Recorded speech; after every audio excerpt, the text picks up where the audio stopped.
নেতাজি তরুণ সংঘ 2025-এর নিবেদন নয় সামান্য, নারী অনন্য।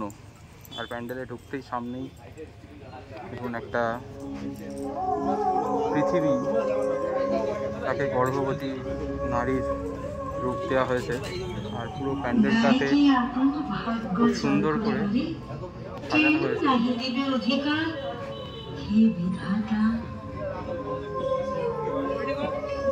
সবথেকে সুন্দর হচ্ছে এখানে প্রতিমা। বেদ ও পুরাণের পরবর্তী অধ্যায়ে দেবী মাতৃকার আরাধনা মঙ্গলের প্রতীক হিসেবে চিহ্নিত করা হয়। লোকাচার ও লোকশিল্প থেকে যে দেবী মূর্তির পরিবর্তিত পথে সমকালীন মাতৃমূর্তির প্রকাশ।